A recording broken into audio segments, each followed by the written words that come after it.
Here,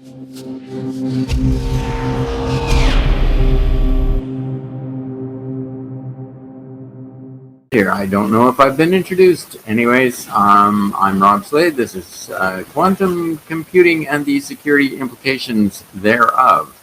And all my details, if you want to snapshot that, don't worry about it. We've got another screen coming up. I am speaking on possibly the most advanced topic that you've got today, and I am a great-grandfather. This is my great-grandson. So anyways, if you want all my details, there's a QR code which you can safely take a shot of with all your phones, bearing in mind that I did get my start in security as a security computer virus researcher, and I know every possible way to get somebody to install bad things on their machine. So we can take that as read. And anything else that I need to tell you about myself? I don't know. Anyways, do we understand quantum computing? We don't understand quantum mechanics for the most part. And so some of the stuff that I'm going to be covering today is going to be dealing with quantum mechanics. And this is stuff that's really pretty twisted. At least from our perspective, we generally think of the world in terms of Newtonian mechanics. Quantum mechanics really puts a strain on those ideas. And so you get some real weirdnesses there. But we can use those weirdnesses. They will help us out. Hopefully. And so for the next 3 hours, we will be exploring this, not going into too much detail in the quantum mechanics and all the really fancy mathematics involved there. Hopefully we're going to get fairly quickly into actual application to security and how it can be used in a variety of the domains of security. But we do have to start with a little bit about quantum mechanics and quantum computing off the top.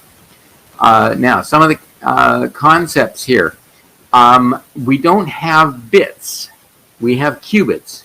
Now, a classical bit in traditional computers is either going to be a 0 or a 1. Qubits in quantum computing devices can be 0 and 1 at the same time, and in fact can be set, depending on the technology that's being used for the quantum processing device, at any point in between 0 and 1. So, you know, our classical bits where we have the standard, you know, one, it's all just ones and zeros. That doesn't work with quantum mechanics. It's not all just ones and zeros. It can be 1 and 0 at the same time, or it can be something in between 1 and 0. And that is only the beginning of the weirdnesses in quantum computing. Superposition is this business of being 1 and 0 at the same time. So we can set up a quantum computing device. We can start with everything in superposition and then start the processing. Input whatever process we're going to have, and it will, in a sense, go through every possible combination of ones and zeros for us in one operation and come out with the right answer. That takes, you know, it can take years in traditional computers because of, you know, so many different possibilities.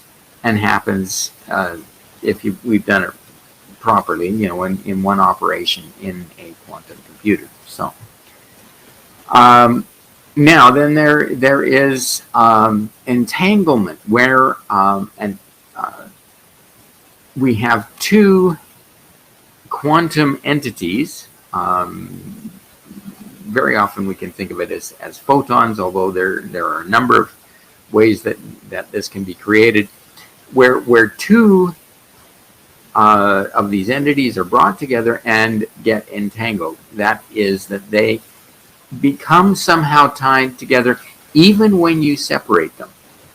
And so we can entangle two entities, take them apart, and by observing one, make a change in the other. And this business of observing it and making a change is called the observer effect. And this, of course, gives us the jokes about Schrodinger's cat.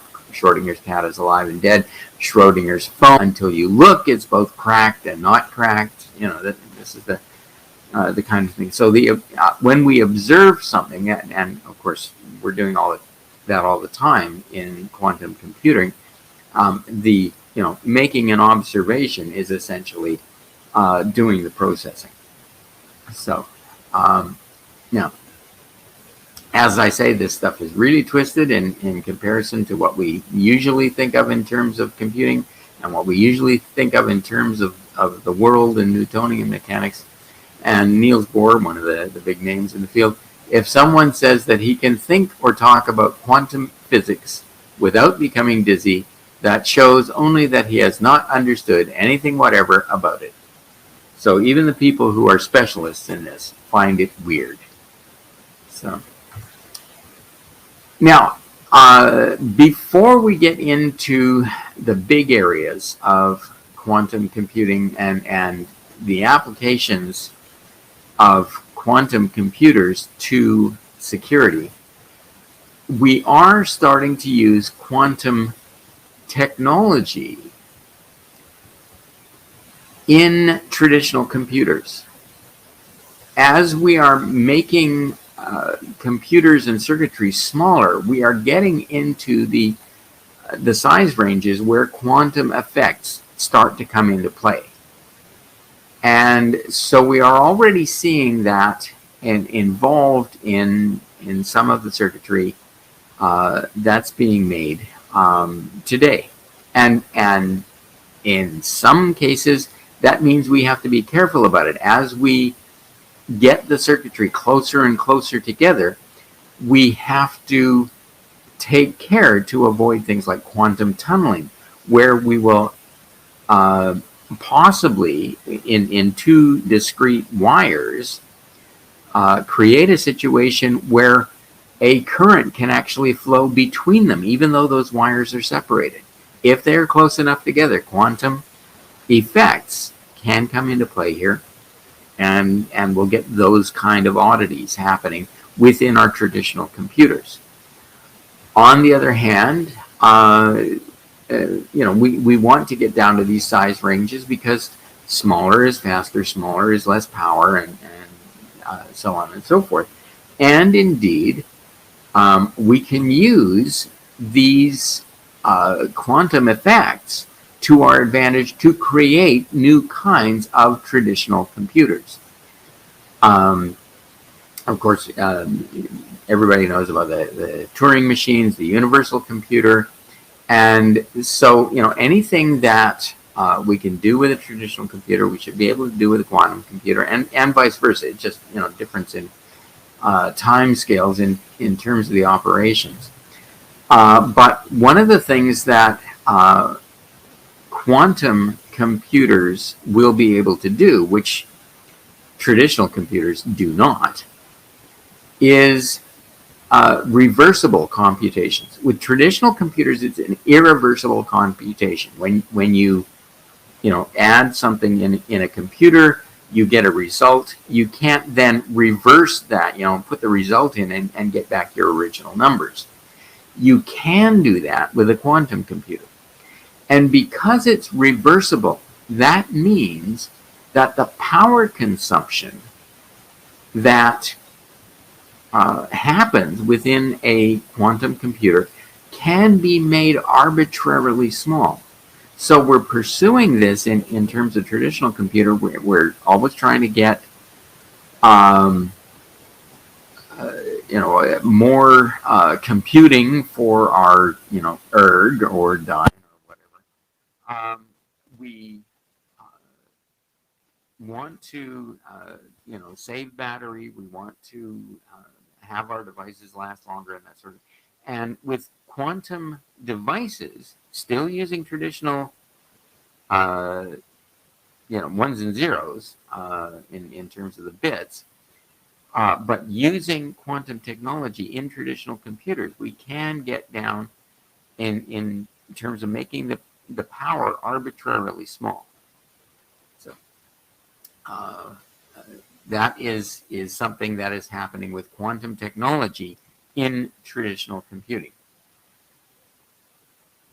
At this point, I really want to stress there is something that you need to keep front of mind anytime somebody is talking about quantum computing. And that is the difference between quantum cryptography, which is a real thing, but fairly limited, and the hypothesized ability to use quantum computers to create universal decryption. And that isn't real yet. That is hypothesized. I mean, they do have an algorithm which seems to be working um, for certain things. Now, this is an algorithm that works on factoring numbers. So it's going to work against RSA. It's not necessarily going to work against Diffie-Hellman. It's not necessarily going to work against elliptic curve cryptography. So there are some limitations on this supposedly universal decryptor, even in terms of the hypothesized operation. But quantum cryptography is real. Now it's limited.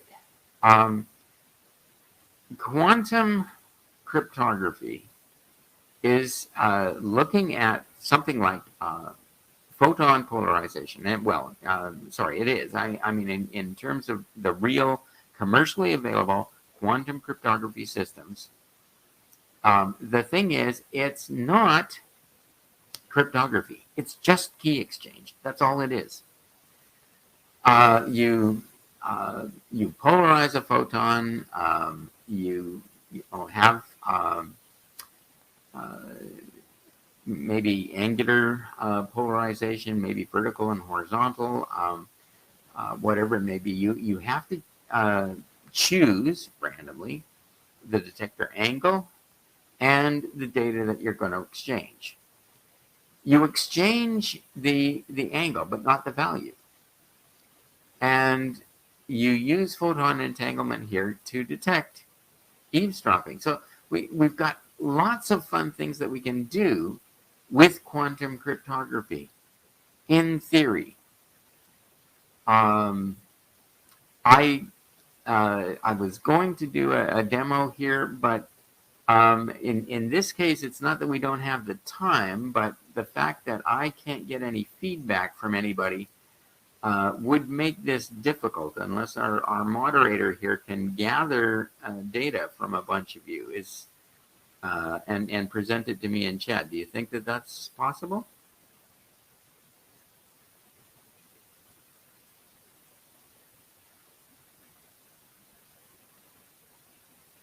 Okay, well, I'm not seeing anything there in the chat, so that we probably won't be able to do it.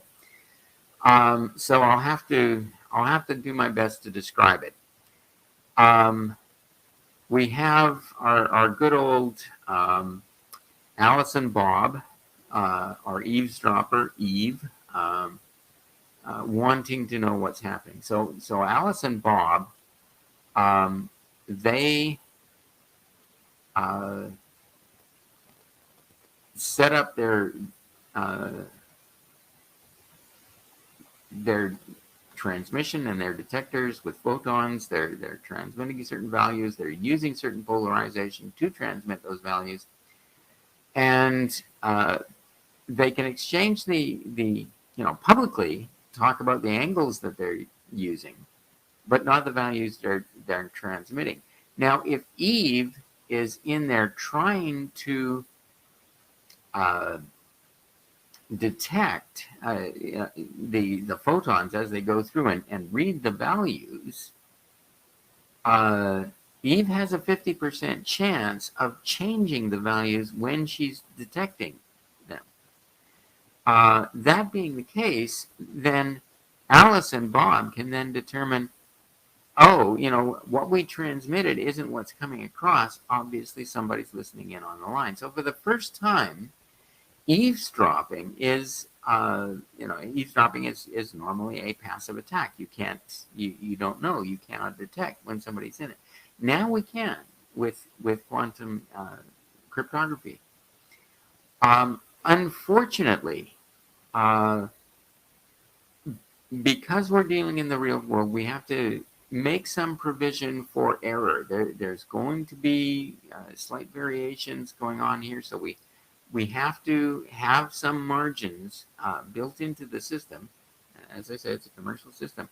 And unfortunately, in order to do that and make it commercially viable, the margins that we use have to be big enough that somebody can actually get in there and mess with the system, can detect what we're using without us being able to detect that they're doing it. We have to send cascades of photons, so we're not actually, relying on one single photon. It's really interesting when you have a quantum cryptography set up commercially. You have to have dedicated single mode fiber optic cable, and if you've got dedicated single mode fiber optic cable, I mean, what do you need cryptography for? That stuff is very difficult to tap, anyways. The Chinese have been doing some testing with this stuff from space, from satellites. Satellite communication protected by quantum cryptography. Again, in those cases, you really have to use cascades of photons, and it would be interesting to actually do some attacks on those systems and see how easy it would be. I would think that it would be remarkably easy to really listen in on what's going on those things and build up your knowledge of the key. So there's that. Oh, another one. I was talking to a guy working for a bank in Singapore, and they are thinking of using this kind of technology for communicating with ATMs, and not necessarily, this would be an unhackable way of submitting your key, your PIN or whatever it is, your authentication to the ATM, because I mean, in that case, you're actually standing right there, and you could see if somebody was standing between you with a detector, and ensure that you have confidential communication with the ATM on the basis of being protected with quantum cryptography. But again, quantum cryptography is only exchanging a key. That's it. It's not actually a cryptographic algorithm of itself. It's just an exchange of the key. You can go and look up the BB84 algorithm if you want to look at the demo that we would have done if we could have set it up. But anyways. Now, third point to make here, quantum computers You have to be careful. Is this a true quantum computer or is it a quantum processing device? And the quantum processing devices are more similar to analog computers. You've never heard of an analog computer? Yes, you have. Some of you have probably even used them. So we'll get into some of those. Now, the simplest one here is the spaghetti computer, which is used for sorting. You get pieces of spaghetti, you cut them to the length of the numbers that you're trying to sort. You take them loose in your hand, loose enough that they can slide back and forth against each other, but not so loose that you're going to lose them. You slam your fist down on the table, one operation, they're all sorted. And you just take out the longest one first, and away you go. It's all done for you. Now, that is a special purpose. That is a special application. It is a single application. That is all the spaghetti computer will do. But it does it in one operation. It does, sorts as many numbers as you want in one operation. Slide rules. Those are the ones that you probably have used.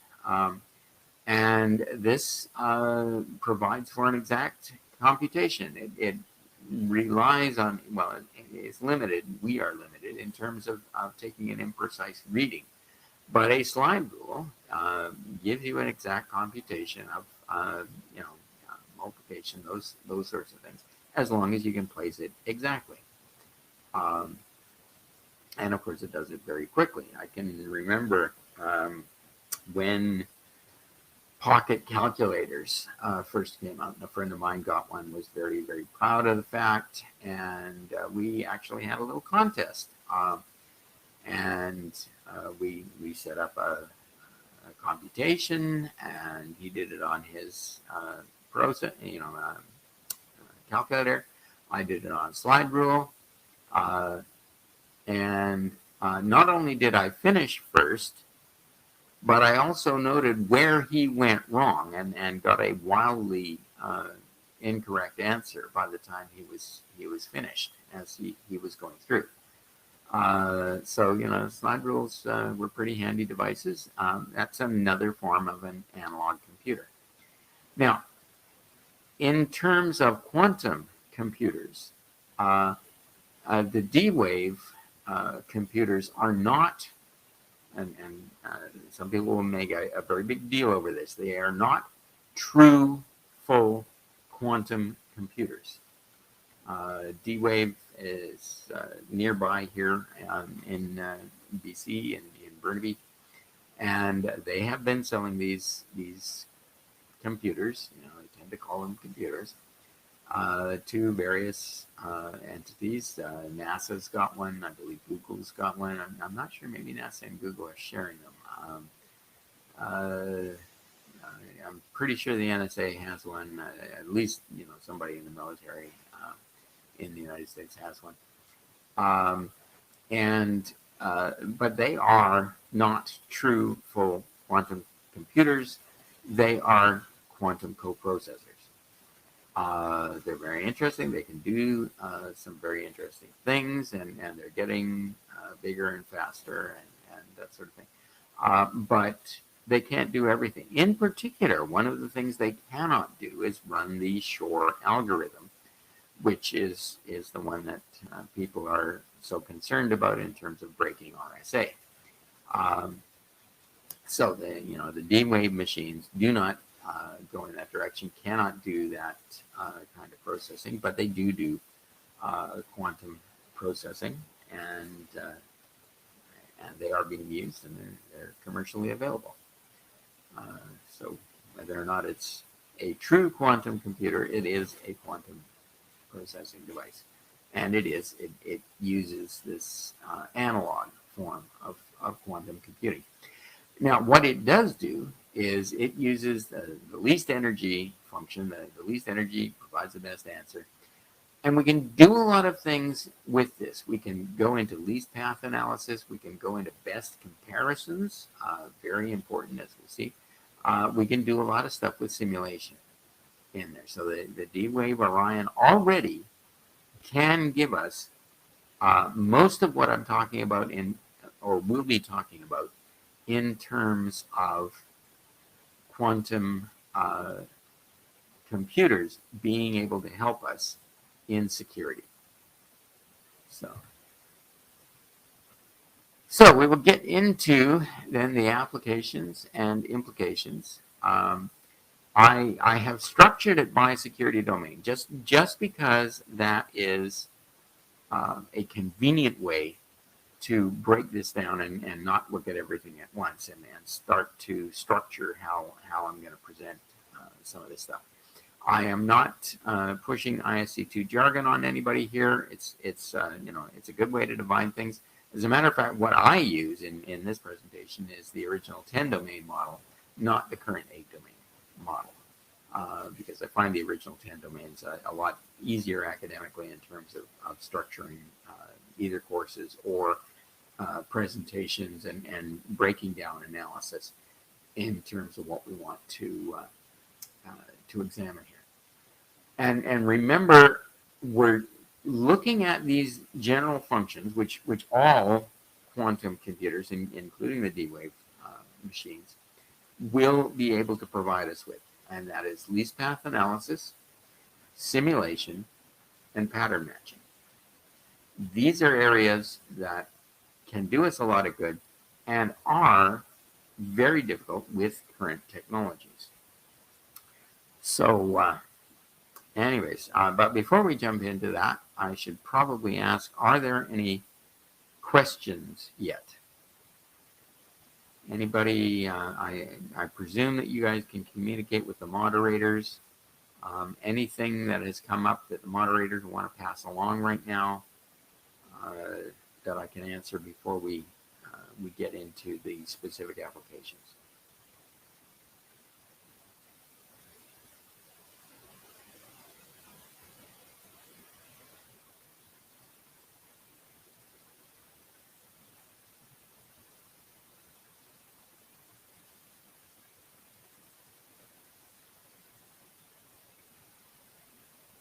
See, I am not seeing anything in chat. So either I completely misunderstand the situation, or everybody has gone to sleep already. Yeah. Okay. Well, I will assume that we're okay with that we don't have any specific questions, and we can go on with the applications. Now, what are threat actors doing with quantum? At the moment, the threat actors probably don't have an awful lot of access. I mean, there are relatively few quantum computers in the world. There are the relatively small number of D-Wave machines. IBM has a machine which you can actually play with. You can sign up, get yourself an account on their test quantum computer, and this is an actual true quantum computer, the one from IBM. But again, the limited number of machines, definitely limited processing time on these machines, and so they're going to be verifying basically everybody who is using them. I do not know that the Russians and the Chinese, as the biggest nation state threat actors in our environment and sphere, are doing with regard to, obviously they are going to be pursuing this, or at least one assumes that they are going to be pursuing this but whether or not they have any capabilities to actually turn out machines of their own, whether quantum coprocessors or true quantum computers, we don't have an awful lot of information there, but it's unlikely. Any machines that they do have are again likely to be test bed level type machines, and they're going to be limited. But I will go through, as we go through the different domains, what threat actors could do with quantum computers as they start to come online and as they start to become more widely available. So, as we go through, I'll be dealing with attacks and problems that quantum computing can be presenting us with. So, anyways, just to expand these particular areas, these three categories of what we know we can do. The least path is the classic one is the traveling salesman problem. A salesman has a certain number of clients in a certain number of areas. He has to travel to see them all. What is the least path? What is the shortest distance that he can travel and visit all his customers? And of course, as we increase the number of entities, clients in the traveling salesman problem, this problem becomes intractable. And not too many years ago, about 17 years ago now, maybe a little longer. I guess it would have been longer. Somebody did a traditional attack on the traveling salesman problem in terms of all the towns in Norway. What would be the shortest path to go through all the 11,000 towns in Norway?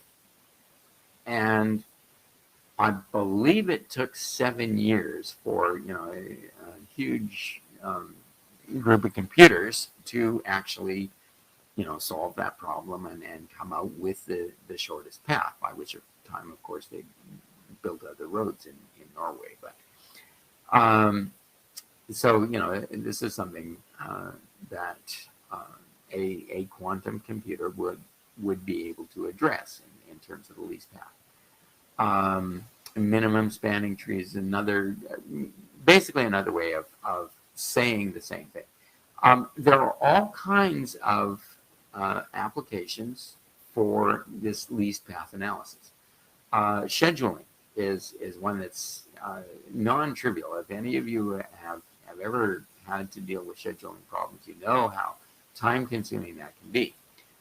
Efficiency studies, anything with multiple requirements.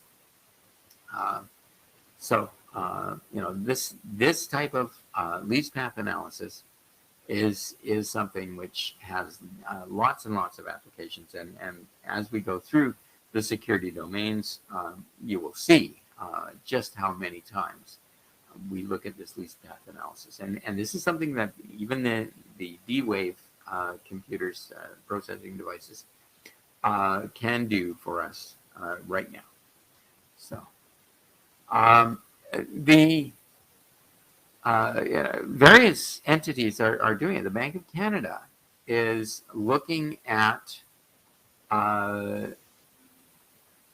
cryptocurrencies, the assessing the impact of the adoption of cryptocurrencies. And again, this is a situation rife with all kinds of variables to do your analysis. And so using quantum annealing, they're contracting with a company called Multiverse Computing. This is getting into the naming and the metaverse and all that kind of stuff. And do not get too confused with multiple technologies here. But they are using quantum computing, a form of it called quantum annealing, which does this least path analysis, to assess the impact of the adoption of cryptocurrencies. And it's something that I do another presentation on is cryptocurrencies and decentralized finance. Anyway, simulation, to move on from the least path analysis. When we are looking at climate models, and of course, with climate change going on here and everything, even weather forecasts are tough enough. But looking at the climate models, this is why we can't get the climate models to agree with each other. You make very, very minor changes, and they go off in wildly different directions, because what you're doing with climate modeling, for the most part, you are breaking the atmosphere up into cells, and then you look at the effects of changes on one cell, and of course that cell, when it changes the cells around it. So then you have to reprocess all the cells that are contiguous to that cell, and so on, and so it goes. And so we have to do multiple iterations of processing every single cell, and what happens when a change to one cell impacts adjacent cells, and so on and so forth. So as I said, climate models are the biggest one here, but even weather forecasting uses this same kind of effect, the same kind of analysis, and it's very, very time consuming on traditional computers. Simulation in quantum computers is much better. And as I say, the business of having a qubit being 1 and 0 at the same time allows you to essentially look at all the possibilities at once in a single operation. And so, quantum computing, we're going to need a very, very big quantum computer in order to do something like climate models, and even for weather forecasting. But it will allow us to do the processing much faster than we are doing it currently with traditional computers. Pattern recognition. Now, there's a picture of you will have immediately recognized it as airplanes. You probably would have immediately recognized it as military aircraft as well. So people are really good at pattern recognition. Computers are very bad at pattern recognition, because any we see variations, and we can tolerate the variations. Pattern recognition with computers, if we don't build all kinds of extra things into our processing algorithm, then computers, when they hit something that doesn't match, they'll just say no match. They're very literal. They're looking for exact matches of ones and zeros, and having things that are a little bit odd, a little bit different. They can't handle that and match it to say, yes, this is the same thing or a similar thing in terms of pattern recognition. And we have problems with this. We are doing, all the time, we are doing data representation and data reduction. And this comes particularly into things like our access control, biometrics. When you check somebody's fingerprints, you don't compare the fingerprints. You've got a representation of a fingerprint, and you've reduced the data involved in what the fingerprint actually is to get that representation.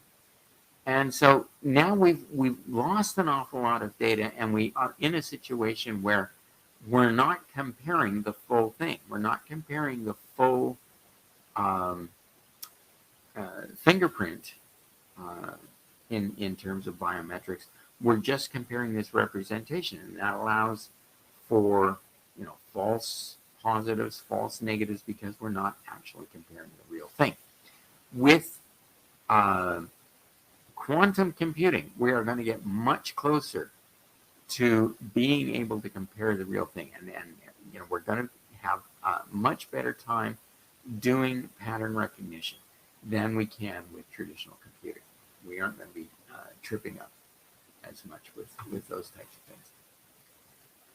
So, into some of the domains of security, and starting off with security management, risk management. Now, when we do risk management, and particularly the tools that we are doing risk management with these days, you take all the threats, all the vulnerabilities, all the exploits that are out there. We look at the threats, we look at the risk that they pose to us, we look at our countermeasures, our safeguards, our controls that we use. We plug all of this stuff into a huge spreadsheet. And we're saying, okay, we've got, this much risk because of that. We're doing quantitative risk analysis. And this is why nobody does quantitative risk analysis. Is spreadsheet that we're dealing with here is huge. All the different threats, all the different controls and safeguards and countermeasures against those threats, how effective they are in proportional terms, and what we come out at the end. How much total risk we are left with. And so, in terms of our budget, which is always going to be fixed and is never going to be enough, how, what's our best protection situation? What, when we've got this spreadsheet, when we've fully populated the spreadsheet, then we can start do what if analysis. And this is what the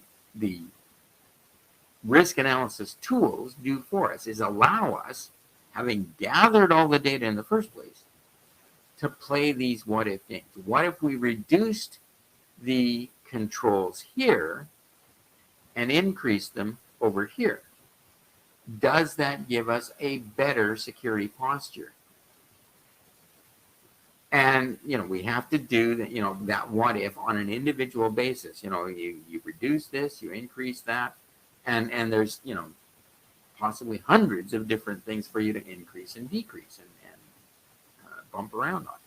So, this is going to take us a long time, and we have to be involved. There's no sort of automated way to say, okay, give me the best result. Not with traditional computers, but there is with quantum computing. Because of the least path analysis, it will, we can, as I said, we have to collect all this data in the first place and plug it into the spreadsheet. But then once we have done that with a quantum computer, we will be in a situation to say, okay, play with this. Find me the shortest path. Find me the least path here. And therefore come out with the best security situation, the best security posture. How much do we spend on this? How much do we spend on that? Do we reduce this? Do we, increase that? What do we do in terms of manipulating all of those variables? Remember, multiple variables that we've got involved here. All of those variables get manipulated, adjusted up and down. Again, a quantum computer can look at that and say, okay, with everything, it's 1 and 0 at the same time. What are all the possibilities, and which one gives us the best result in the end? That is, something that we would dearly love to have. That certainly management would dearly love to have it, and we would be able to know this is the best. This is the best we can get.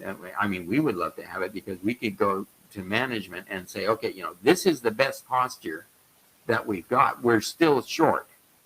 We know it's the best posture. We can prove that it's the best posture. Our quantum computer has gone through the hoops for us, has examined every possible combination. This is the best, and we're still falling short. We need more money. So management is going to like it. They know that they are going to have the best posture, and we are going to like it because we will be able to say for sure, there's nothing else we can do with jiggling things around here. We are still falling short, and we are falling this much short, and we need more resources for this. And once we get more resources, of course, we can put it back into the quantum computer and say, okay, with the extra resources, where do we put them to improve our security posture to the greatest extent? So that's it. Now we are coming up on 20 minutes after the hour, and with this being a 3-hour presentation, I figured that I would want to give you guys some breaks here. So, moderator and participants, would you like a 10-minute break now at this point?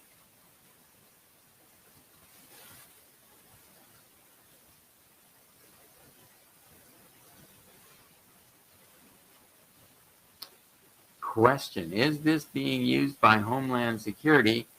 Answer, not yet. I am sure that they are starting to look into this. This is definitely something that they are going to want to use. I did have a conversation with a fellow from the U.S. Navy outlining this this type of analysis with quantum computing, and he got very, very excited about it. He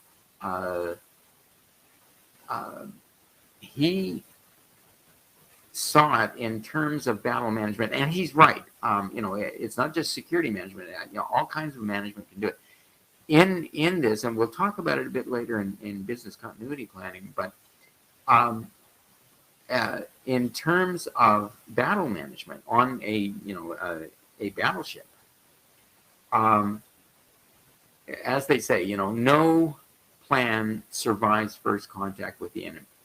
You are always adjusting what is happening during a battle. And right now, it's just, people have to do that because traditional computers cannot do this analysis fast enough to give us any help in the immediacy of a battle.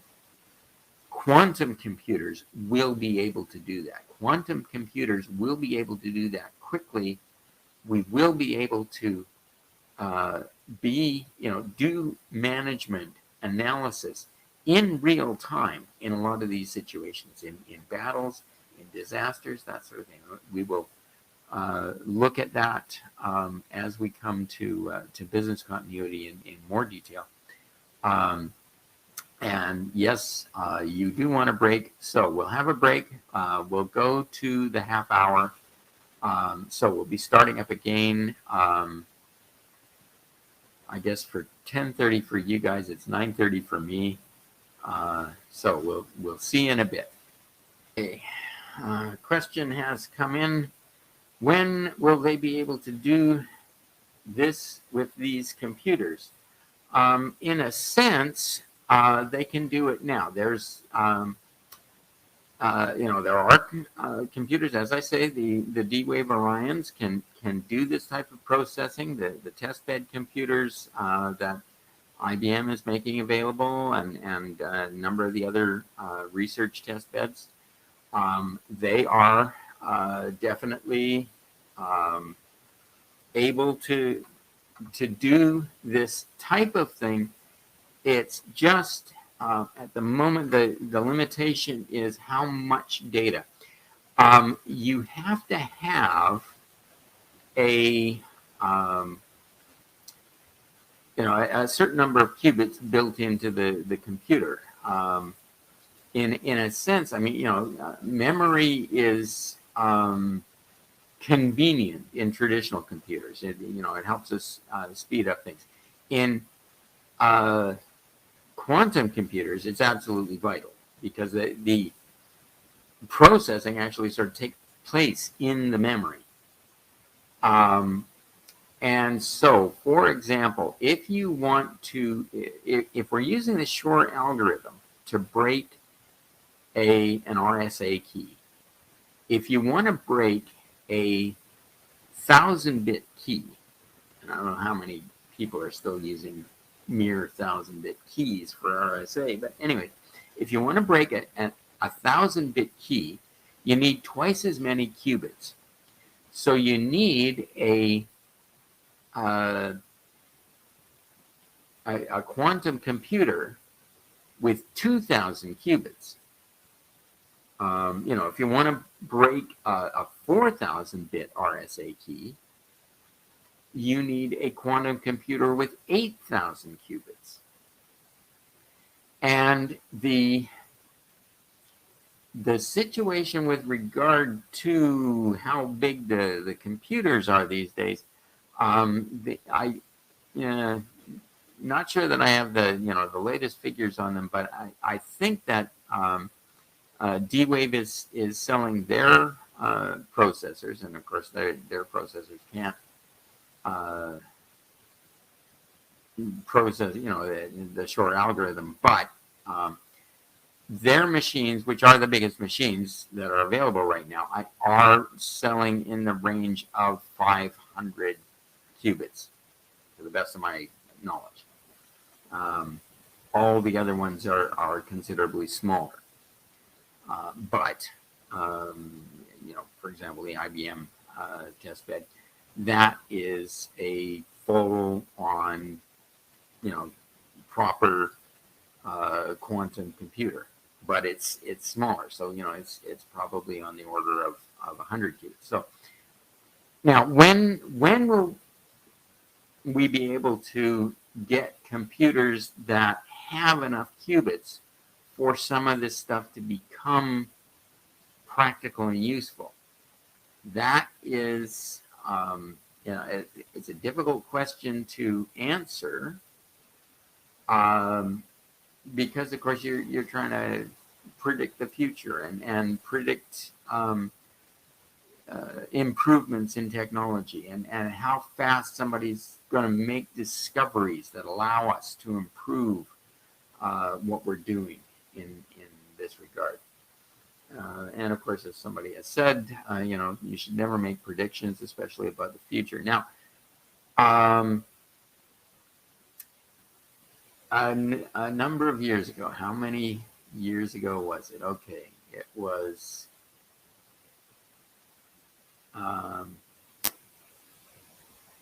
It was 5 years ago. 5 years ago, I made a prediction. And I said in 10 years, you will at least be able to have a quantum coprocessor on your laptop.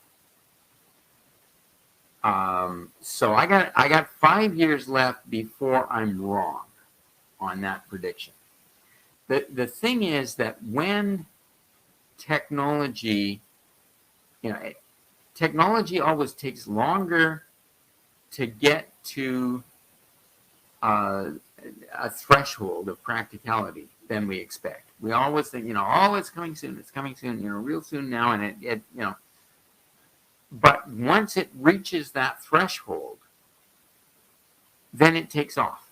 And after that, the increases, the improvements in that technology are so much faster than we expect. So plan now. That's why we should be paying attention to this now, even though there aren't these applications that are useful and practical right now.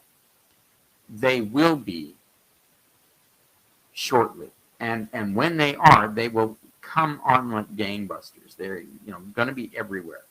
And if we are not prepared, if we are not looking at this technology, what it can do, what it can't do, and what, as the previous question had, what the threat actors can and will be able to do in terms of attacking us and working against us, all of those things are going to be happening faster than we imagine. Um, so, study it now. It's going to be too late when it finally starts showing up. You're going to have to be prepared.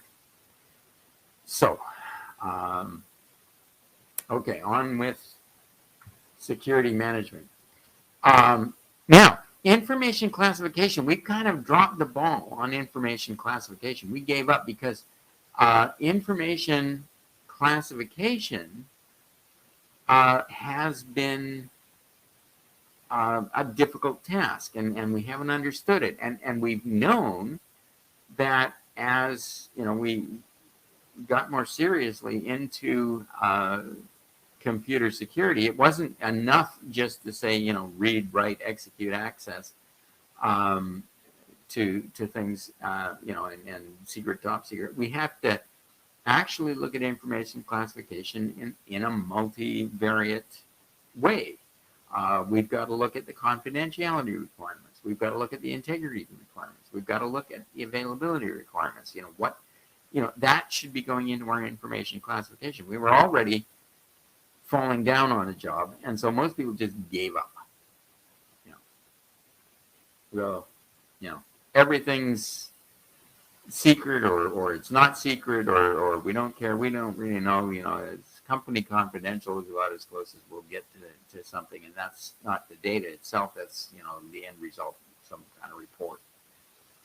So, but pattern matching with quantum computers will allow us to do much faster and much more intricate information classification. We will be able to look at individual pieces of data and assess quickly. The computer will be able to do this for us in terms of indicating, how this information should be protected and in what ways.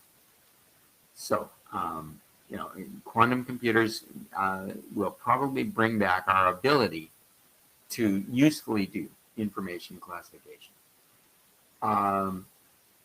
Now, there's another thing, and this comes back to this question: when will we be able to do it with these computers? We're going to have to do a risk assessment ourselves, and this is a risk assessment. This can be quantitative. This is not something that we have to do an awful lot of processing on. We can figure it out from scenario-based qualitative risk analysis.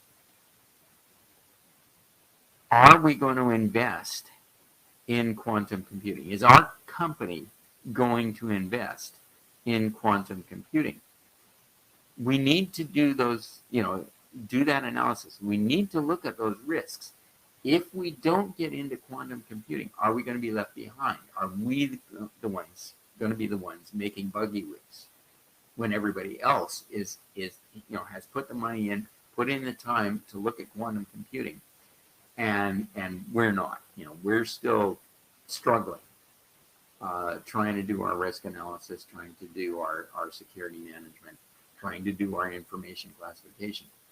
Also, are there threats?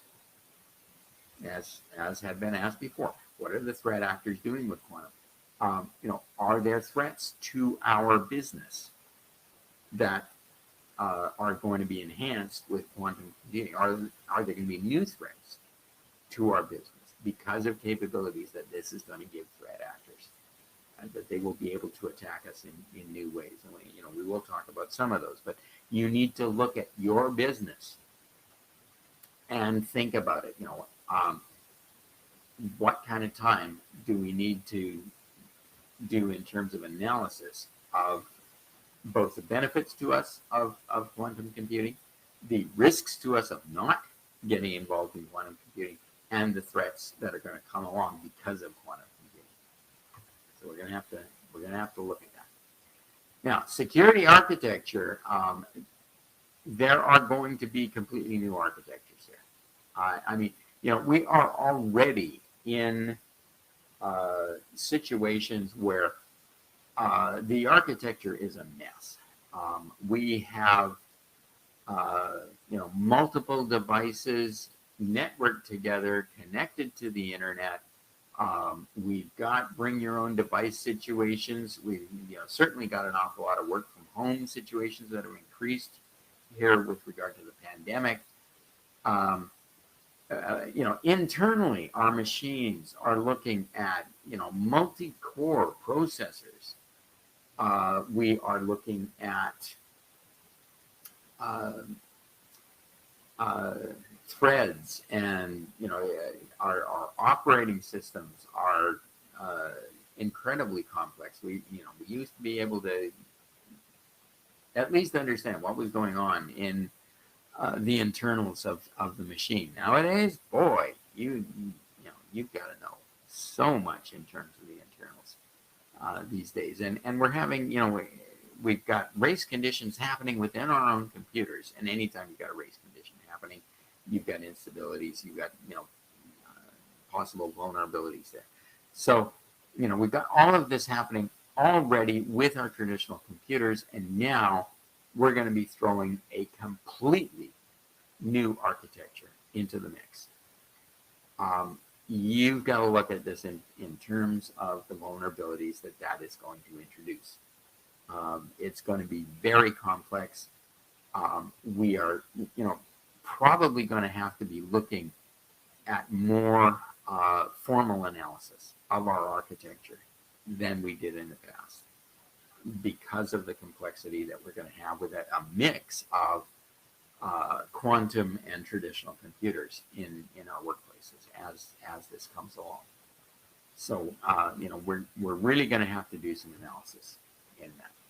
But quantum computers will help us out. They will provide for simulation of the vulnerabilities and protections. So we can then look at the vulnerabilities, and quantum computers will be able to with simulations show us which of the protections are going to be most useful to us. We're going to see situations. Quantum devices are very, very subject to noise and error.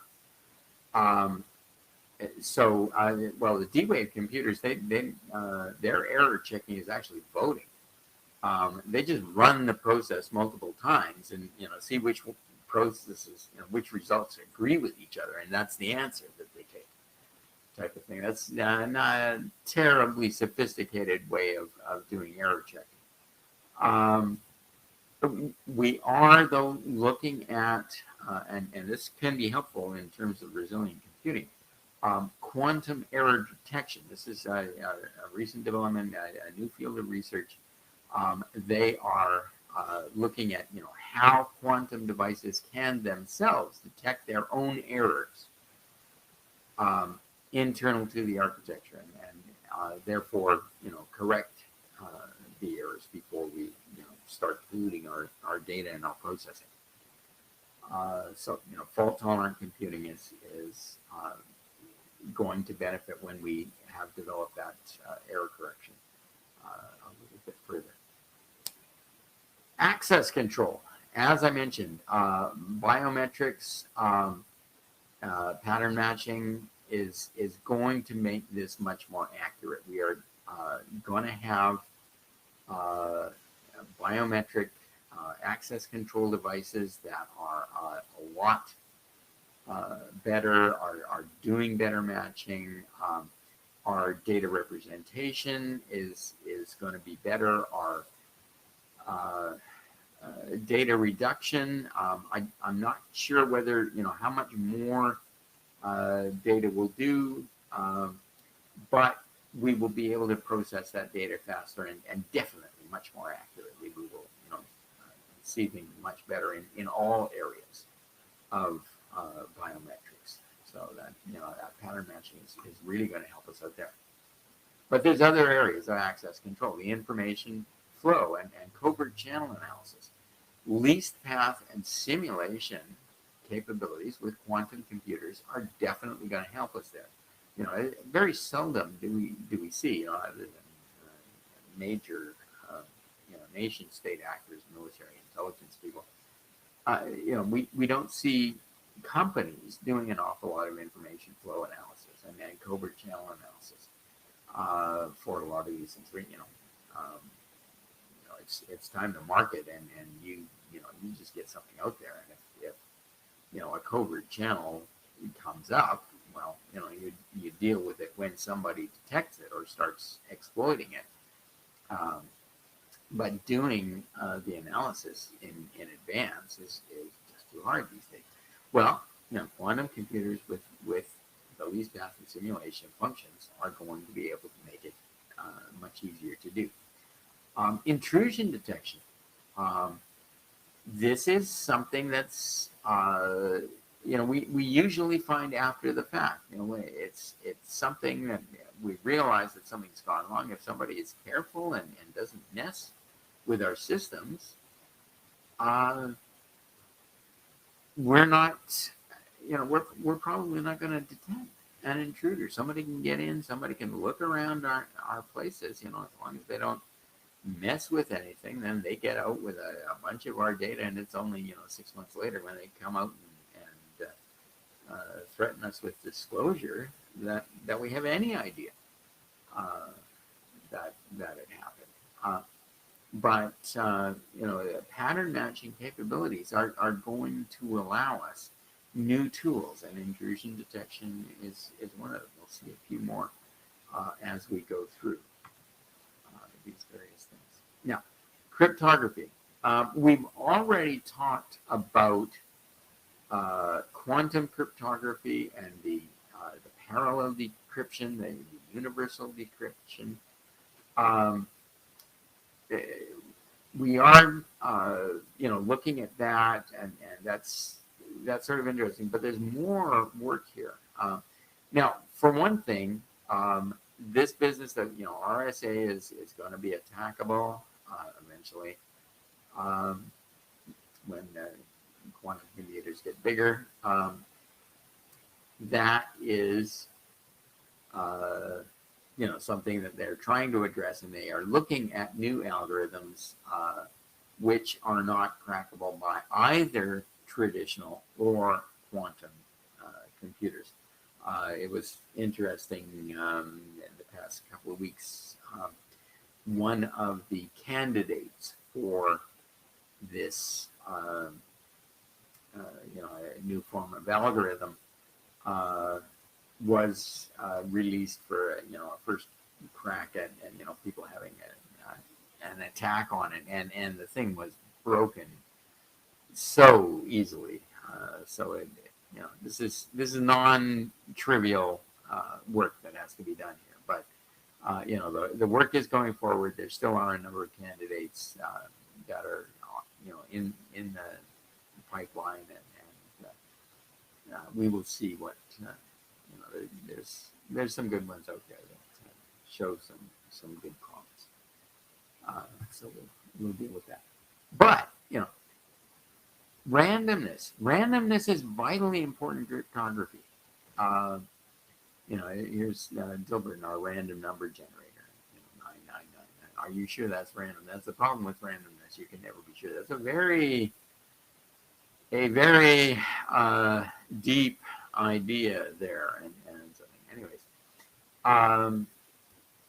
the generation of random numbers is too important to be left to chance, as somebody has said.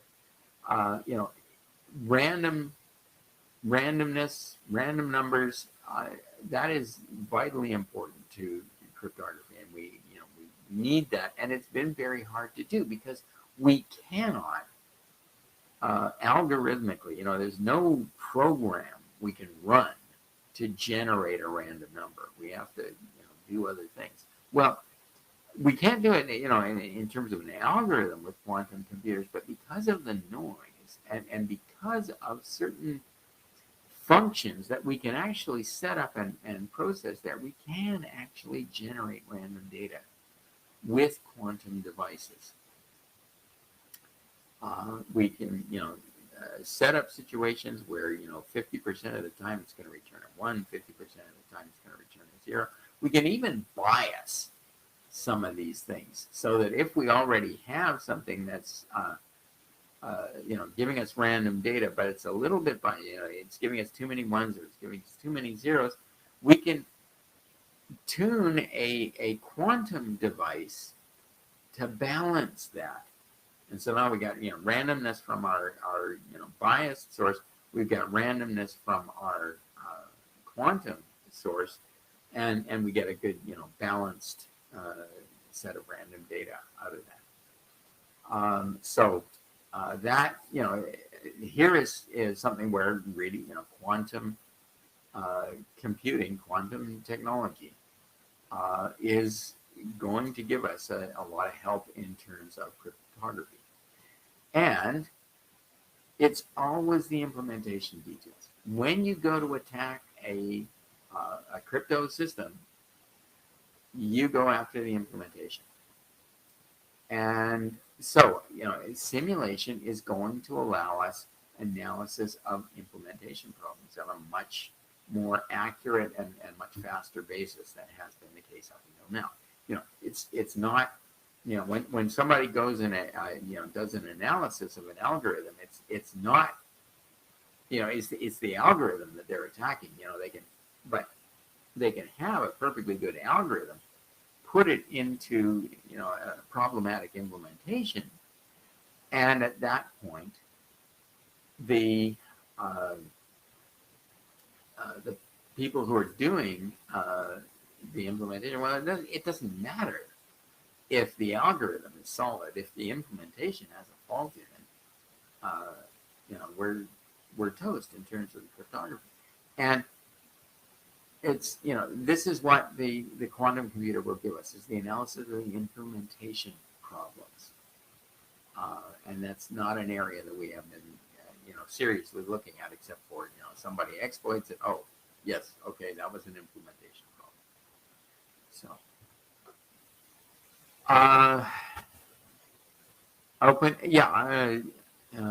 OpenSSH now uses the NTRU prime algorithm, which is believed to resist attacks enabled by quantum computers as well as traditional computers. So, there are some promising algorithms that are coming out here. Good stuff.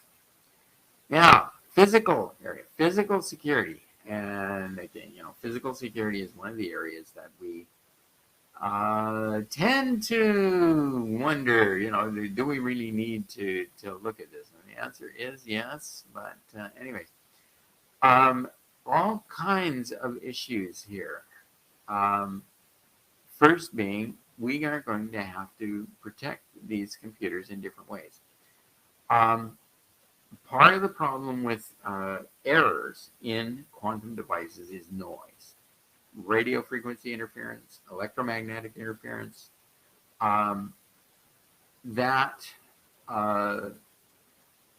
quantum processors of all types are just really, really susceptible to these disturbances. They're very sensitive. And so we're going to have special protections. Temperature is one of the things. When we are running, say, D-Wave devices, the Orion device, room temperature is 100 times greater than the temperature of interstellar space. But when the D-Wave Orion computer is operating, interstellar space is 1,000 times hotter than the core of the Orion device. That's the temperatures that we're dealing with these things. And there's other, that is one technology. There are other technologies that may operate at room temperature, but are susceptible to other areas, light, physical disturbances, all kinds of things that we have to deal with in terms of the physical protection of these processors right now. So you are going to have to Make sure not just the building doesn't burn down, but other aspects. So there's special costs going to be associated with that. There's going to have to be special protections for devices. But again, what it takes in one hand, it gives back with the other. Physical access control, biometrics for physical access control is going to be a lot easier, a lot quicker, a lot more accurate uh, because of the pattern matching with the biometrics. So, okay, on to business continuity planning. Um, and, what do we do first? Business impact analysis. What areas of our business are, the areas that we need to protect the most? So, least path analysis is going to help us with that. With, areas and with the analysis itself as we start setting up scenarios, as we start looking at the risks in various areas. That least path analysis function that all quantum computers are going to give us is really going to help us with that area. And then there's the testing of the business continuity plans. Once we've developed our plans, are they good enough? Simulation is going to help us there. Is this the right way to do it? Now, I mentioned back when we were talking about security management and the management involved there, the real-time analysis. When we are looking at disasters, again, in the same way that this U.S. Navy captain was talking about the battle management, when we're looking at disaster management, we have to do this planning right now in advance. We do not know the traditional computers cannot give us these answers fast enough.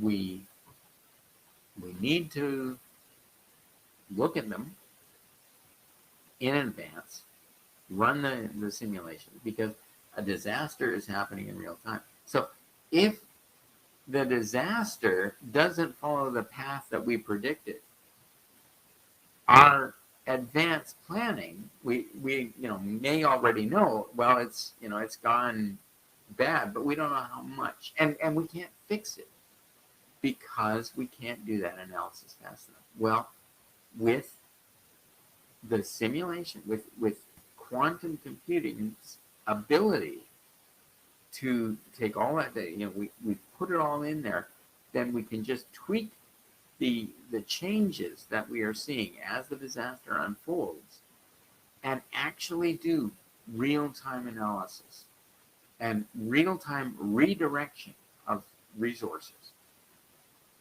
That will change the nature of our management during a disaster, during a crisis.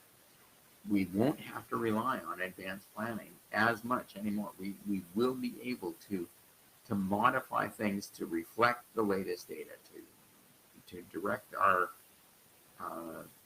activities because of what is really happening in real time. And that, I find that incredibly exciting. I have been involved in emergency support services and emergency management for a number of years, and this is always an issue where you can actually save lives. You certainly can reduce suffering. If you can manage the resources better in a disaster. And I from my perspective, this is the most exciting area. That's a personal bias, but you really can save lives and heal people and reduce suffering because of this. So again, disaster management, direction of the resources to maximum effect. We will have to consider what we're going to do for these special devices. This is, these are unusual devices. In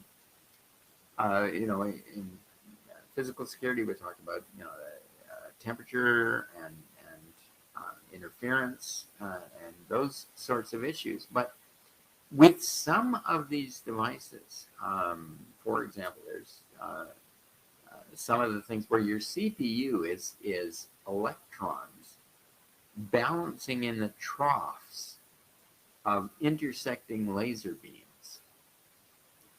And if your power fails in a situation like that, you don't just lose, a few minutes or hours uh, of processing. You lose your CPU. You lose your quantum computer. You have to wait for advantageous situations to recreate it again. So we're going to have to look at that in terms of continuity of operations. If this is important to us, if we are doing real-time disaster management with a quantum computer, we better make sure that that quantum computer is going to keep operating for us. So either it's well out of the way of the disaster in terms of regional disaster, and in that case, of course, we need to think about what we need to do in terms of communications. Or we have multiple devices so that if one goes down, we've still got backup there. So things that we have to consider in terms of our business continuity with respect to quantum computing. Application security. And of course, this is a huge mess for us. In same way as the architecture, our applications are growing, expanding. We're pushing them faster. We need to do testing, but how do we do testing? How do we do testing accurately? How do we do testing fast enough to give us useful information? This is actually a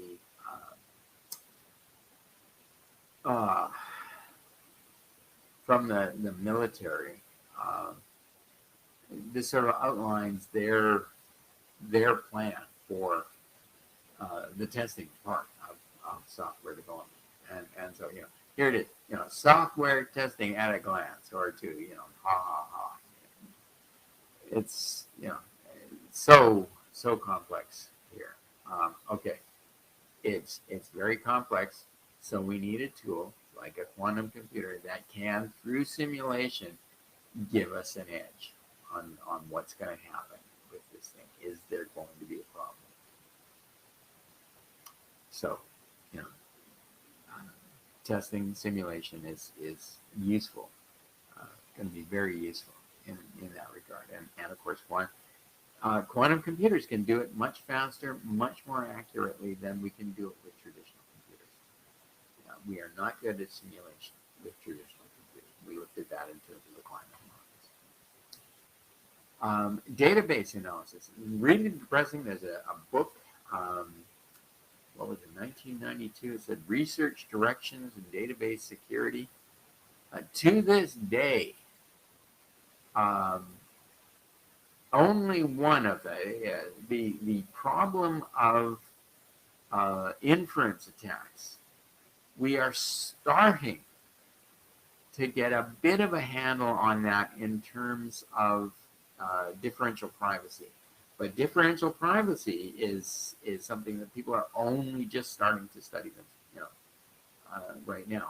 Regardless of what Apple says in terms of what they are doing in terms of differential privacy, it's not well down the road. But you look at Apple making a big noise about differential privacy, and then you look at what they're doing that they say is coming out of differential privacy, and it's really simplistic stuff. So we are not developing very far, very fast in terms of all the problems with database security. So database analysis, pattern matching here, that quantum computers are going to give us some real tools in terms of figuring out, and of course looking at the cost in terms of privacy. versus the benefit in terms of safety. But look at things like the pandemic. We had the uh, vaccine registration, vaccine cards, vaccine passports, and people were saying, what are we giving up in terms of privacy? What's the cost of having the vaccine passport versus the safety that it provides in terms of having everybody and knowing who is uh, inoculated and protected, and who can be allowed into a situation and can't. Again, the this type of analysis is not something that we have been able to do, at least not quickly enough. We could do an analysis, but it's going to take years, by which time the pandemic is over. Um, Database aggregation problem analysis. Again, pattern matching and simulation help us out there. We've database aggregation attacks and problems are they have been around forever, as long as we've had data. So at least now quantum computers will give us a tool to help with that analysis, to look at issues in regard to that and work on that area. So now, artificial intelligence, really interesting stuff. Learning, machine learning. We are running into all kinds of issues. You know about the famous one with Microsoft. They set up some Twitter bot, which within hours developed into this foul-mouthed jerk, basically, because of the machine learning that it was doing. What it was doing was figuring out everybody on Twitter is a jerk, and so matching itself to that type of activity. Really interesting stuff. When we're doing machine learning, we need some way to check that. Neural nets are an interesting one. Neural net, a different way of looking at machine learning, a specific area.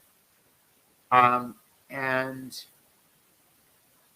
we are using those types of machine learning, using neural nets, using these types of analysis to try and get new results that we couldn't do other ways. So how do we test that they are in fact doing the right thing? Neural nets are very subject to what's known as superstitious learning. They learn relations that don't actually exist. I will give you an example of this. If you talk to emergency room workers, police, ambulance attendants, nurses, doctors, anybody who works in that environment, they will tell you that on the night of the full moon, everybody goes crazy. And this is just, it's a known fact that, full moon is out, you got the nutsos. The thing is, when you look at actual data, it's not true. But what happens is, if you were an emergency room worker, that you are going crazy one night, there all kinds of crazy things are happening, and you finally get 2 minutes to go out and catch your breath, and you walk outside and look up, and there's the big full moon, and you think, oh, of course. So that reinforces the idea that full moon, crazy people. If it's a crazy night and it's not a full moon, you don't notice anything. If it's a regular night and it is a full moon, you don't notice anything. So this is self-reinforcing. And the same thing happens with neural nets. We do it. Neural nets do it too. They learn superstitions the same way that we do. And we don't know when we're setting up a neural net if it's going to be finding these false relations and building that into the neural net. The more often it encounters something, it's sort of confirmation bias in machine learning. And, you know, every time it comes across something that looks like this relationship, whether it is or not, you know, it just strengthens that. Uh, that relationship that isn't a relationship.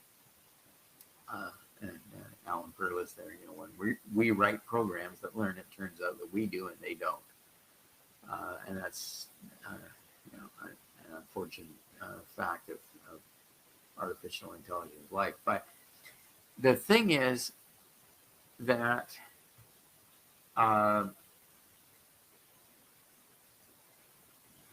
quantum computing gives us a different way to look at and attack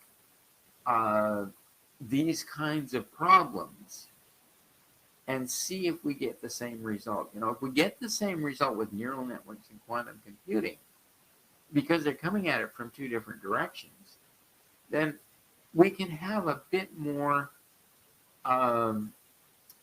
confidence that yes, this does work. This is, you know, we are getting a valid answer here. And so quantum computing will give us a check against the, you know, what we can expect. We don't know what to expect when we're using these artificial intelligence programs. I mean, that's part of the point of having them. We want to find things that we couldn't find in other ways.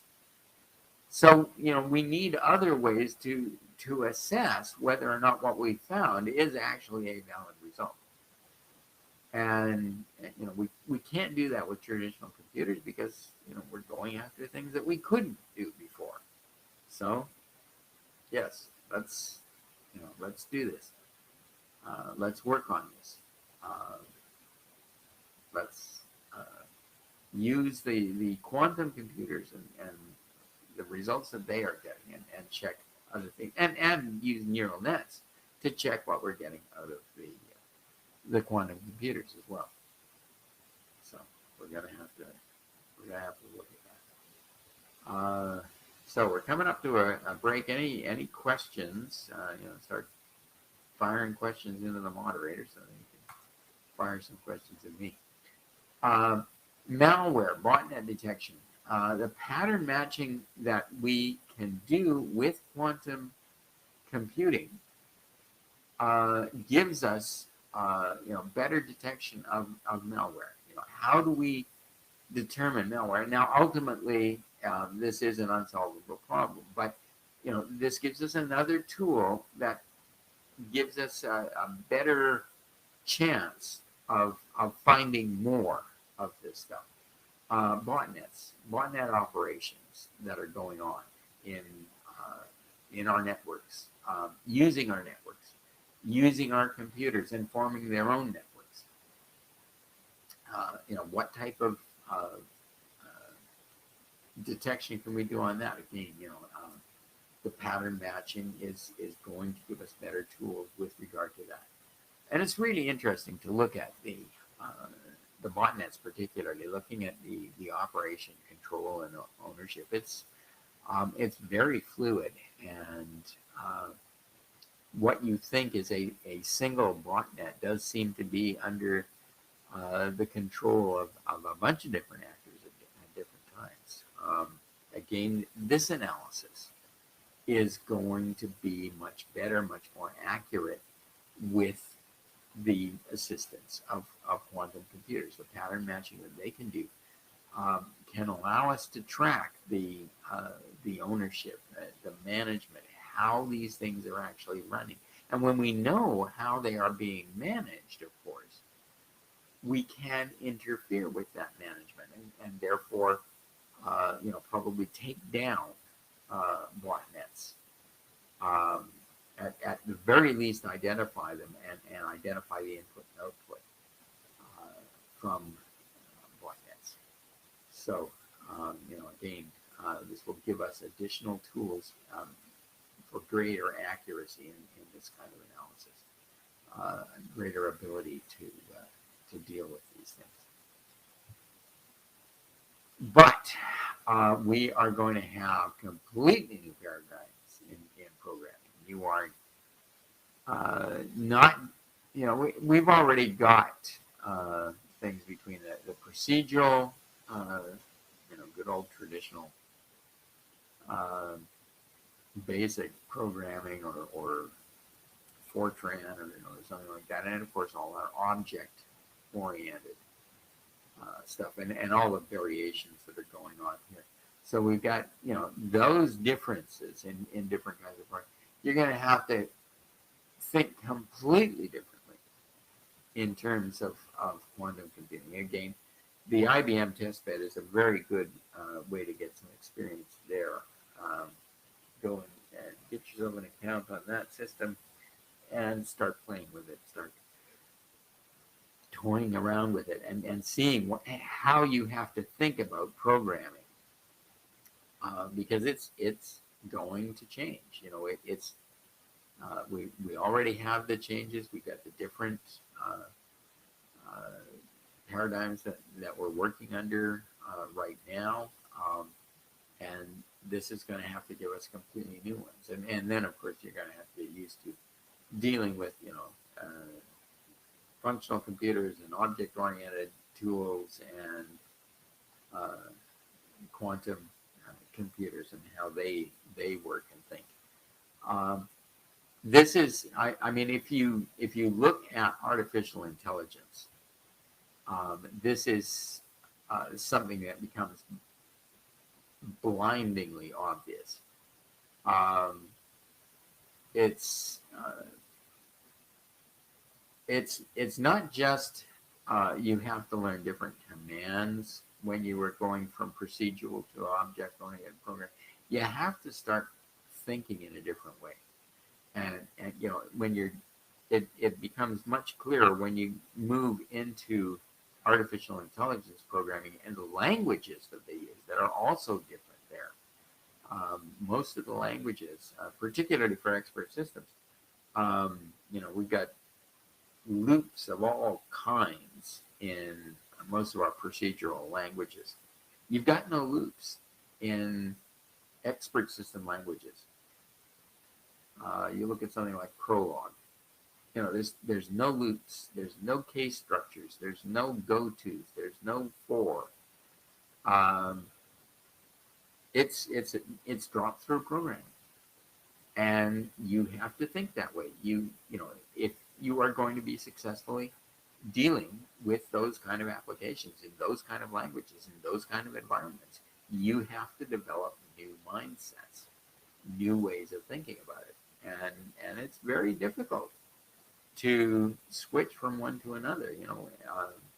People who move into object-oriented programming do not want to go back to procedural. People who are working in expert systems do not want to go into object-oriented situations. It's just too difficult having to reorient your mind to how you need to think in order to get those things done. So, having dealt with that, we will take another break here. Go to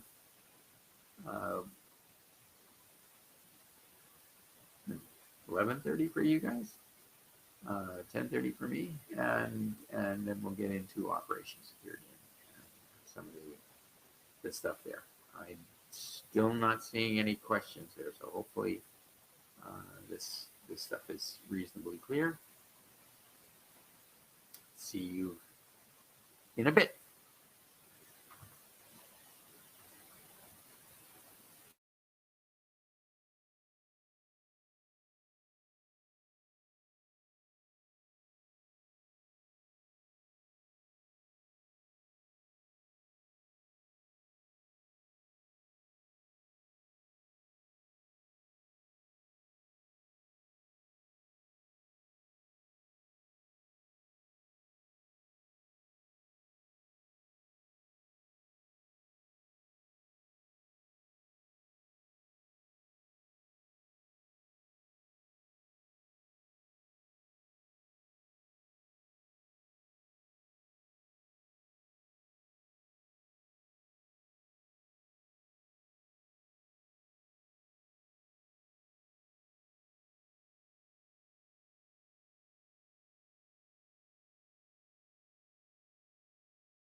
Okay, still no questions coming along. So hopefully that's a good sign, not a bad sign. Um, Finding myself a little bit out here by myself in this one, but anyways, on to operation security. We, as mentioned previously, in terms of architecture, the combinations of traditional and quantum devices and operations is going to create complexity. And of course, complexity is the enemy of security. Always, always, always. So, we're going to have to be dealing with weirdnesses enough in terms of troubleshooting, but we are going to have some serious issues with regard to whether or not uh, this introduces new vulnerabilities, new exploits. You know, Somebody else figuring out our systems before we do. Now, again, it's on the one hand, yes, it's going to create problems with troubleshooting, but it's also giving us tools for troubleshooting. The simulation side there uh, is going to allow us new ways of looking at our systems, finding the problems quickly and probably more accurately than we do now. So again, tools involved there that are going to help us as well as the tools themselves giving us new problems. An interesting one here, the only insider attack, which has always been the problem, and certainly quantum computing is not going to be a panacea for it. But again, the issue of pattern matching, we should be able to find patterns of insider attack actions, the precursor operations. What is it that this person is doing that is common to people who have gone bad and become the insider attacker in the past. So again, tools here that help us with these intractable problems. Same as malware detection, same as intrusion detection. All these different types of attacks that we cannot ultimately deal with 100%, but another tool that gets us closer, that gives us more, that can maybe give us an alert quicker, so that we can head off some of the damage that the insider can do. So into telecommunications and networking, and some of this stuff we've already looked at. The intrusion detection systems, we looked at that in terms of access control as well. So intrusion detection systems, network intrusion detection, botnet detection and assessment. We talked about it in terms of application security, looking at the command and control, looking at the ownership, particularly in regard to fast flux networks that change themselves very, very quickly, that set up an attack and tear it down before we can respond to it. If we have quantum computing analysis tools that can do this detection and assessment, we may be able to get real-time reaction, accurate reaction to botnet type attacks in various ways. And certainly, in terms of network attack analysis, we should be able to get much more accurate information about how these attacks progress, what constitutes an attack, how we can identify them. All of this, the various tools of quantum computing are going to assist us in this regard. Spam, we have not been able to eliminate spam, but Bayesian analysis, that was going to be the big thing at one point. That was going to solve spam problems. Well, it hasn't. I still get spam. You still get spam. Everybody still gets spam. But yet another tool in terms of spam detection, identification, new tools looking at pattern matching, different types of different ways to figure out what it is that's going on. Now, quantum encryption requires special channels. Like I said, the quantum cryptography, dedicated single mode fiber optic cable. If you're going to get into that, you're going to have this stuff, and it's delicate and weird stuff to work with. But quantum devices are for the foreseeable future. As you say, are the threat actors doing it? No, there's not enough. So there's, it's going to be time sharing again. Back to using somebody else's computer, and not just in terms of the cloud. These are a few specialist devices, and they are going to need remote access, and we are going to have to be very careful about that, and particularly in regard to some of the initial tasks for these computers. They're going to be very sensitive information. They're going to be, people are going to be testing them out with intractable problems, and when they get solutions, results out of these things, you want to have that information quite confidential. So all kinds of issues with regard to telecommunications and networking that they are going to need to address. We know how to address remote access. We're just, it's going to be more of a requirement for the next little while as these devices are limited in number and in distribution, and people are going to want access to them.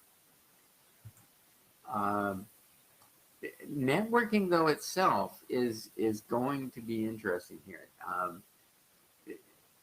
Some of this quantum stuff has implications for networking and communications. Sending single photons, they are able to apply various kinds of coding to these entities, and in one case, as I say, more than one bit per photon. One photon in one test was sent carrying enough data for a small graphic, about 128 bits, I believe, was what they did. So one photon carrying all that information. And then there are, there's the, we talked about the continuous variability right at the beginning in terms of the qubits. Are we going to be able to create, analog photons? That's a weird concept, right?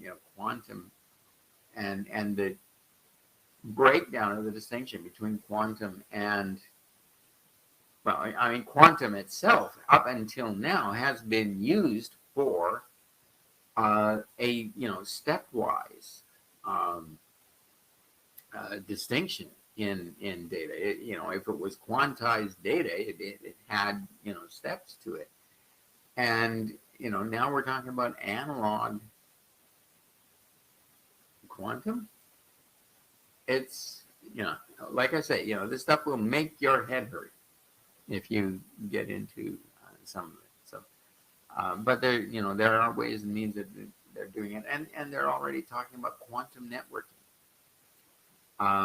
Mostly with regard to the error detection and correction, which again we talked about earlier.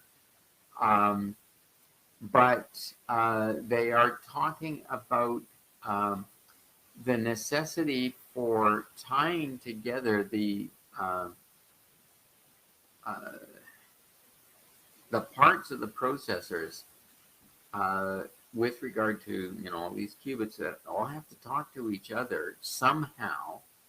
And sometimes with entanglement and sometimes with other means. Um, but at the moment we're in some situations reaching the limits of what you can do, how many qubits you can get to talk to each other. And so now we've got to network these clusters of qubits so that we can get a device that works as a full quantum computer. So, all kinds of issues of networking, that there's going to be networking going on inside the machine, inside the CPU of some quantum computers. So, um, you know, uh, quantum networks, and some people are announcing this, and um, they talk about quantum networks, and my immediate reaction is always what's the application? What are you going to be able to do with this thing? Quantum local area networks um, is as I said, engineering a solution to the mesh connections that need for these massive numbers of qubits in order to build a computer. So are we now building a distributed quantum computer, not a quantum computer itself? Um, that is going to have implications for what we are going to be able to do and how. And so on into law and investigation.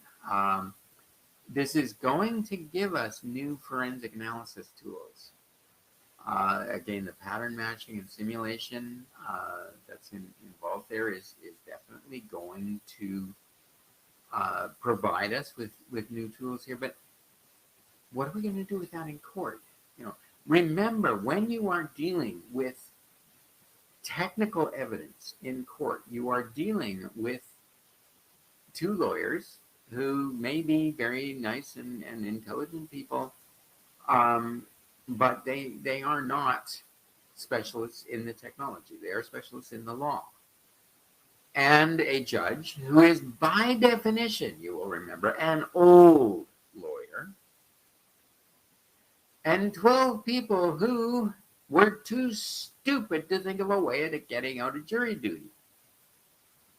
So taking this really sophisticated technical material and trying to present it in court so that you can convince all of those parties just identified and give them enough information so they can decide whether or not this result actually means, this person is guilty, this person is, whatever it means, or this happened or it didn't happen, whatever it is. That's going to be a problem. It is going to be a considerable problem for, using these tools. We can have the tools. We can come up with a result, which to our satisfaction says, yes, this person is guilty or innocent or whatever it may say. But how are we going to present that in a court? So, anyways, I am a little bit ahead of the game here. Sorry about that. The lack of the demonstration didn't help, and it's always a little bit weird when you're not getting any feedback on these things. But any final questions before I take off here? I hope you are all enjoying B-Sides Calgary, and particularly those of you who are there.